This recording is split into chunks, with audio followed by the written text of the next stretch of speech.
ಕನ್ನಡ ನಾಡಿನ ಜೀವನದಿ ಪೂಜ್ಯ ನದಿ ಅಂತಾನೆ ಕರೆಸಿಕೊಳ್ಳುವಂತಹ ಕಾವೇರಿ ನದಿ ತನ್ನ ಶುದ್ಧತೆಯನ್ನ ಕಳೆದುಕೊಂಡು ಕಲುಷಿತಗೊಳ್ಳುತ್ತಾ ಇದೆ ಅನ್ನುವಂತಹ ಆರೋಪ ಸಾಕಷ್ಟು ವರ್ಷಗಳಿಂದ ಕೇಳಿಬರ್ತಾ ಇದೆ.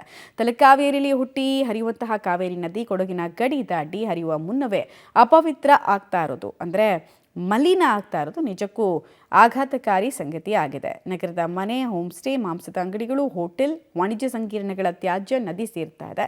ಹೀಗಾಗಿ ಕೊಡಗು, ಮೈಸೂರು, ಮಂಡ್ಯ ಮತ್ತು ಚಾಮರಾಜನಗರ ಜಿಲ್ಲೆಯ ರೈತರ ಪಾಲಿಗೆ ಬೆಂಗಳೂರಿನ ಜನತೆಗೆ ಜೀವಜಲವಾಗಿರುವ ಕಾವೇರಿ ಕಲುಷಿತಗೊಳ್ತಾ ಇದ್ದು ಆತಂಕದ ಪರಿಸ್ಥಿತಿ ನಿರ್ಮಾಣ ಆಗಿದೆ. ಕಾವೇರಿ ನದಿಯ ಶುಚಿತ್ವ ಕಾಪಾಡಬೇಕಾದ್ರೆ ಮೊದಲಿಗೆ ನದಿ ತಟ್ಟದಲ್ಲಿರುವ ಪಟ್ಟಣಗಳ ಕೊಳಚೆ ನೀರು ನದಿಗೆ ಹರಿಯೋದನ್ನು ತಡಿಬೇಕಾಗಿದೆ. ಈ ಬಗ್ಗೆ ನಮ್ಮ ಪ್ರತಿನಿಧಿ ಒಂದು ಪ್ರತ್ಯಕ್ಷ ವರದಿ ಕೊಟ್ಟಿದ್ದಾರೆ, ನೋಡ್ಕೊಂಡು ಬರೋಣ ಬನ್ನಿ. ತಲಕಾವೇರಿಯಲ್ಲಿ ಹುಟ್ಟುವಂತಹ ಕಾವೇರಿ ನದಿ ಅರ್ಧ ರಾಜ್ಯಕ್ಕೆ ನೀರನ್ನ ಒದಗಿಸ್ತಾಳೆ. ಆದರೆ ಕೊಡಗಿನ ಗಡಿ ದಾಟುವ ಮುನ್ನವೇ ಕಾವೇರಿ ನದಿ ಇವತ್ತು ಮಲಿನಗೊಳ್ತಾ ಇದ್ದಾಳೆ. ಕಾರಣ ಇಷ್ಟೇ, ನಗರ ಪ್ರದೇಶಗಳು ಅಭಿವೃದ್ಧಿ ಹೊಂದ್ತಾ ಇದೆ. ಅದರಲ್ಲೂ ನದಿ ತಟದ ಪ್ರದೇಶಗಳಲ್ಲೂ ಕೂಡ ಅತ್ಯಂತ ವೇಗವಾಗಿ ಅಭಿವೃದ್ಧಿ ಆಗ್ತಿರೋದ್ರಿಂದ ಇದೀಗ ನಗರ ಪ್ರದೇಶದ ತ್ಯಾಜ್ಯದ ನೀರುಗಳು ನೇರವಾಗಿ ಕಾವೇರಿ ನದಿಗೆ ಸೇರ್ತಾ ಇರತಕ್ಕಂಥದ್ದು ನೀವು ಇಲ್ಲಿ ದೃಶ್ಯದಲ್ಲಿ ನೋಡ್ಬೋದು. ಯಾಕಂದರೆ ಕೊಡಗು ಜಿಲ್ಲೆ ಕುಶಾಲನಗರ ತಾಲೂಕಿನ ನೆಲ್ಲಿಹುದಿಕೇರಿ ಗ್ರಾಮದಲ್ಲಿ ಇದ್ದೀನಿ.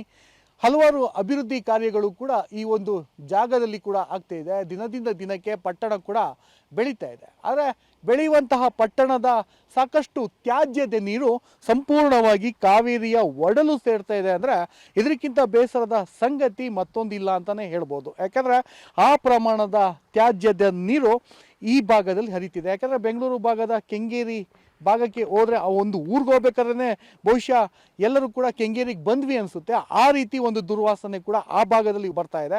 ಅಂತಹ ಸಂದರ್ಭ ಮುಂದಿನ ದಿನಗಳಲ್ಲಿ ಕಾವೇರಿ ನದಿ ಏನು ಹುಟ್ಟುವಂತಹ ತವರು ಜಿಲ್ಲೆಯಲ್ಲೂ ಕೂಡ ಕಂಡುಬರೋ ಯಾವುದೇ ರೀತಿಯಾದಂತಹ ಅನುಮಾನ ಇಲ್ಲ. ಯಾಕಂದರೆ ಆ ಪ್ರಮಾಣದಲ್ಲಿ ಈಗಾಗಲೇ ತ್ಯಾಜ್ಯದ ನೀರು ಸಂಪೂರ್ಣವಾಗಿ ಕಾವೇರಿ ನದಿಗೆ ಒಡಲು ಸೇರ್ತಾ ಇರ್ತಕ್ಕಂಥದ್ದು ನೀವು ಪಬ್ಲಿಕ್ ಟಿವಿ ಕ್ಯಾಮ್ರಾದಲ್ಲೂ ಕೂಡ ನೋಡ್ಬೋದು. ನೋಡಿ, ಇಲ್ಲಿ ಇಡೀ ನಗರ ಪ್ರದೇಶ ಏನಿದೆ, ನೆಲ್ಲಿಹುದಿಕೇರಿಯ ಬಹುತೇಕ ನಗರ ಪ್ರದೇಶದ ತ್ಯಾಜ್ಯದ ನೀರು, ಇದರಲ್ಲಿ ಮಲಮೂತ್ರ, ಸಾಕಷ್ಟು ಹೋಟೆಲ್ಗಳಿಂದ ಬರುವಂಥದ್ದು, ಇದೆಲ್ಲವೂ ಕೂಡ ಇದೇ ನೀರು ಬರ್ತಾ ಇದೆ. ಇದಕ್ಕೆ ಗ್ರಾಮ ಪಂಚಾಯತಿಯವರು ಯಾವುದೇ ರೀತಿಯಾದಂತಹ ತಡೆ ಒಡ್ಡುವಂಥ ಕೆಲಸಗಳು ಆಗಲ್ಲ.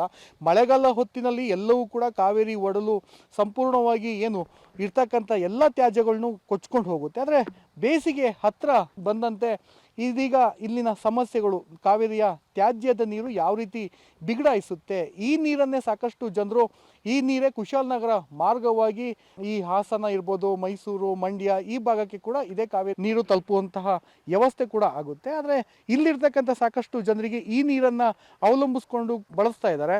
ಆದರೆ ಈ ನೀರನ್ನು ಎಲ್ಲ ಒಂದು ರೀತಿ ನೇರವಾಗಿ ಕುಡಿಯುವಕ್ಕೆ ಮುಂದಾದರೆ ಇದು ಒಂದು ರೀತಿ ಅನಾರೋಗ್ಯಕ್ಕೂ ಕಾಡುವಂತಹದ್ದು ಕೂಡ ಇಲ್ಲಿ ಬಹಳ ಸ್ಪಷ್ಟವಾಗಿ ಗೋಚರಿಸುತ್ತೆ.